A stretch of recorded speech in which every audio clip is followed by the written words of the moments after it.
회개하라, 회개하라. 섹션 3. 한국에 대한 세 번째 이야기.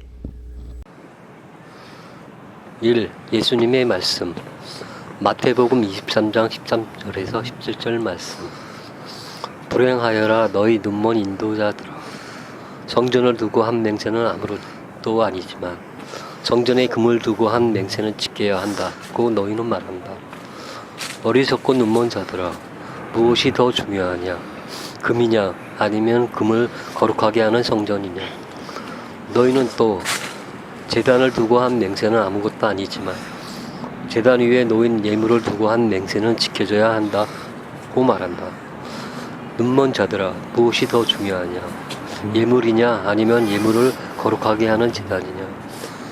사실 제단을 두고 맹세하는 이는 제단과 그 위에 있는 모든 것을 두고 맹세하는 것이고, 성전을 두고 맹세하는 이는 성전과 그 안에 사시는 분을 두고 맹세하는 것이며, 하늘을 두고 맹세하는 이는 하나님의 옥좌와 그 위에 앉아 계신 분을 두고 맹세하는 것이다. 불행하여라 너희 위선자 율법학자들과 바리사이들아, 너희가 박하와 시라와 소에 향한 11조를 내면서 의로움과 자비와 신의처럼 율법에서 더 중요한 것들을 무시하기 때문이다. 그러한 11조도 무시해서는 안 되지만 바로 이러한 것들을 실행해야만 했다. 너희 뱀들아, 독사의 자식들아, 너희가 지옥행 판결을 어떻게 피하려느냐? 그리하여 의인 아벨의 피부터 너희가 성소와 제단 사이에서 살해한 베레크야의 아들 드가랴의 피에 이르기까지 땅에 쏟아진 무죄한 피의 값이 모두 너희에게 돌아갈 것이다. 내가 진실로 너희에게 말한다. 이 모든 것이 이 세대에 닥칠 것이다. 누가복음 13장 22절에서 30절 말씀. 그때 예수님께서는 예루살렘으로 여행을 하시는 동안 여러 고을과 마을을 지나며 가르치셨다. 그런데 어떤 사람이 예수님께 주님, 구원받을 사람은 적습니까? 하고 물었다. 예수님께서 그들에게 이르셨다. 너희는 좁은 문으로 들어가도록 힘써라. 내가 너희에게 말한다. 많은 사람이 그곳으로 들어가려고 하겠지만 들어가지 못할 것이다. 집주인이 일어나 문을 닫아버리면 너희가 밖에 서서 주님, 문을 열어주십시오 하며 문을 두드리기 시작하여도 그는 너희가 어디에서 온 사람들인지 나는 모른다 하고 대답할 것이다. 그러면 너희는 이렇게 말하기 시작할 것이다. 저희는 주님 앞에서 먹고 마셨고 주님께서는 저희가 사는 길거리에서 가르치셨습니다. 그러나 집주인은 너희가 어디에서 온 사람들인지 나는 모른다. 모두 내게서 물러나라. 불의를 일삼는 자들아 하고 너희에게 말할 것이다. 너희는 아브라함과 이삭과 야곱과 모든 예언자가 하나님의 나라 안에 있는데 너희만 밖으로 쫓겨나 있는 것을 보게 되면 거기에서 울며 이를 갈 것이다. 그러나 동쪽과 서쪽, 북쪽과 남쪽에서 사람들이 와 하나님 나라의 잔치상에 자리 잡을 것이다. 보라, 지금은 꼴찌지만 첫째가 되는 이들이 있고 지금은 첫째지만 꼴찌가 되는 이들이 있을 것이다. 이 구약의 말씀, 말라기서 1장 6절에서 14절 말씀. 아들은 아버지를, 종은 주인을 공경하는 법인데 내가 아버지라면 나에 대한 공경은 어디 있느냐? 내가 주인이라면 나에 대한 두려움은 어디 있느냐? 내 이름을 없이 여기지는 사제들아, 만군의 주님이 너희에게 말한다. 저희가 어떻게 당신의 이름을 없이 여겼습니까? 하고 너희가 말한다마는 내 제단에 부정한 빵을 바치는 것이 바로 그런 짓이다. 또 저희가 어떻게 당신을 더럽혔습니까? 하고 너희가 말한다마는 주님의 제사상이 아무려면 어떠냐 하고 생각하는 것이 바로 그런 짓이다. 너희가 눈먼 짐승을 제물로 바치면서도 잘못이 없다는 말이냐? 너희가 절름거리거나 병든 짐승을 바치면서도 잘못이 없다는 말이냐? 그런 것을 너희 총독에게 가져가 보아라. 그가 너희를 달가워하겠느냐? 그가 너희를 좋게 받아들이겠느냐? 만군의 주님께서 말씀하신다. 에제키엘 3장 1절에서 21절 말씀. 그분께서 다시 나에게 말씀하셨다. 사람의 아들아, 이스라엘 집안에게 가서 그들에게 내 말을 전하여라. 이상한 말과 어려운 언어를 쓰는 민족이 아니라 바로 이스라엘 집안에게 너를 보낸다. 그분께서 계속 나에게 말씀하셨다. 사람의 아들아, 내가 너희에게 하는 말을 모두 마음에 받아들고 귀담아 들으라. 그리고 내 동포 유배자들에게 가서 일러라. 그들이 듣든 말든 주 하느님이 이렇게 말한다 하고 그들에게 말하여라. 이래가 지난 다음 주님의 말씀이 나에게 내렸다. 사람의 아들아, 내가 너를 이스라엘 집안의 파수꾼으로 세웠다. 그러므로 너는 내 입에서 나가는 말을 들을 때마다 나를 대신하여 그들에게 경고해야 한다. 가령 내가 아이꾼에게 너는 반드시 죽어야 한다고 말하는데도 내가 그에게 경고하지 않으면 곧 내가 악인에게 그 악한 길을 버리고 살도록 경고하는 말을 하지 않으면 그 악인은 자기의 죄 때문에 죽겠지만 그가 죽은 책임은 너에게 묻겠다. 그러나 내가 악인에게 경고하는데도 그가 자기의 악과 자기의 악한 길에서 돌아서지 않으면 그는 자기 죄 때문에 죽고 너는 목숨을 보존할 것이다. 3. 교회 공동체.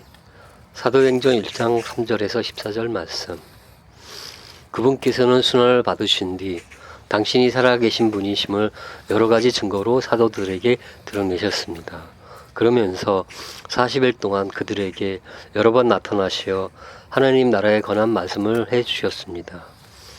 예수님께서는 사도들과 함께 계실 때 그들에게 명령하셨습니다. 예루살렘을 떠나지 말고 나에게서 들은 대로 아버지께서 약속하신 분을 기다려라. 요한은 물로 세례를 주었지만 너희는 며칠 뒤에 성령으로 세례를 받을 것이다. 성 안에 들어간 그들은 자기들이 묵고 있던 위층방으로 갔다. 그들은 베드로와 요한과 야고보와 안드레아, 필립보와 토마스, 바르톨로메오와 마테오, 알페오의 아들 야고보와 열성당호 시몬과 야고보의 아들 유다였다. 그들은 모두 여러 제자와 예수님의 어머니 마리아와 그분의 형제들과 함께 한 마음으로 기도에 전념하였다. 사도행전 2장 1절에서 4절 말씀. 오순절이 되었을 때 그들은 모두 한자리에 모여 있었다. 그런데 갑자기 하늘에서 거센 바람이 부는 듯한 소리가 나더니 그들이 앉아있는 온 집안을 가득 채웠다. 그리고 불꽃 모양의 혀들이 나타나 갈라지면서 각 사람 위에 내려앉았다. 그러자 그들은 모두 성령으로 가득 차 성령께서 표현의 능력을 주시는 대로 다른 언어들로 말하기 시작하였다. 사도행전 1장과 2장을 보면 아주 놀라운 공동체의 탄생이 기록되어 있습니다. 인류 역사상 처음 등장하는 크리스트교 공동체입니다. 그런데 1세기 초대 교회라고 말하고 있지만 다양한 공동체가 있던 걸로 생각됩니다. 유대인들이 주된 구성이었던 예루살렘 모교회, 디아스포라 지역의 유대인들이 주요 구성원이었던 교회, 헬라인들이 주된 구성이었던 교회, 이집트 지역의 kop트 교회 등등 매우 다양한 공동체가 있던 걸로 생각됩니다. 실제로 4개의 복음서 마태, 마가, 누가, 요한복음 자체도 이러한 다양한 공동체의 특성을 보여주기도 합니다. 사도 바울은 자신이 설립한 교회에 예루살렘 모교에 대한 원조를 권장한 일도 있습니다. 사도행전 15장에는 다양한 공동체의 의견을 수렴하는 최초의 공회의 기록도 보입니다. 1세기의 초대교회에 다양한 공동체가 있던 것처럼 21세기에도 그리스도교회는 다양한 종파가 있습니다. 아니, 오히려 더한 듯합니다. 가톨릭, 개신교, 장로교, 감리교, 침례교 등등, 히랍정교회, 성공회 등등 예수님을 구세주로 믿는 다양한 종파가 있다는 것은 무슨 까닭일까요? 나는 국민학교 때부터 대학교 초반까지 개신교회, 예장통합교회에 다녔고 잠시 홀로 신행을 하다가 가톨릭에서 영사를 받았습니다. 그 뒤로는 쭉 가톨릭을 있습니다. 대학교 시절에 개신교회에서 가톨릭을 개종한 셈이지요. 그러기에 개신교와 가톨릭의 차이점을 직접 느끼고 경험하였습니다. 같은 점도 있고 다른 점도 있기도 합니다. 나는 하느님을 사랑하고 예수님을 믿으며 성모님을 공경하는 사람입니다. 예수님을 십자가 순환의 죽음과 부활을 통하여 구원을 이루신 구속자로 믿고 나의 주님으로 인정하는 크리스찬입니다. 그러기에 예수님의 구원을 위한 십자가 순환의 죽음과 부활을 인정하는 모든 종교를 그리스도교라고 생각하고 있습니다. 그래서 내가 생각하는 것은 이렇습니다. 구원은 하느님께서 주시는 선물로서 우리들은 겸손히 예수님을 따르자. 여러 종파에 대해서 좀 더 부드럽고 넓은 마음으로 받아들이자. 정말 내가 이상하게 생각하는 것은 개신교도 중에서 가톨릭을 우상숭배라고 말하는 사람들이 있다는 점입니다. 특히 신천지, JMS 등등 개신교 이단들이 가톨릭에 대해 공격적인 것도 이상합니다. 또한 한국 개신교회가 목사 샤머니즘으로 변절되고 있는 것을 심히 우려하고 있기도 합니다. 극심한 극우와 경향도 그러하고요. 4. 한국 개신교회 통계사전에 의하면 2023년 기준으로 하여 한국은 무종교, 종교 없음이 51%, 개신교 20%, 불교 17%, 천주교 11%입니다. 전체 인구를 5천만으로 가정하면 개신교는 1,000만 명, 불교는 850만 명, 천주교는 550만 명 정도입니다. 이슬람교, 히랍종교, 성공회는 소수 종파인 것 같습니다. 서학이라는 학문으로 시작하여 신앙으로 발전하고 1세기에 가까운 모진 박해를 겪으며 수많은 순교자를 배출한 한국 가톨릭의 전래 과정은 정말 독특합니다. 한편 개신교를 살펴보자면 세국 정책으로 일관하다가 서양과의 통상 조약을 체결하고 프랑스의 천주교 선교사와 미국의 개신교 선교사가 많이 들어왔습니다. 한국 개신교는 전래 초기에는 교육과 의료 사업을 주로 하는 미국의 선교사들에 의해 주도됐지만 이후 한국인 스스로 일제강점기 독립운동과 한국 근대화에 기여를 한 바가 큽니다. 아펜젤러 목사, 조기철 목사, 도선 안창호 등 개신교의 훌륭한 인재들도 많습니다.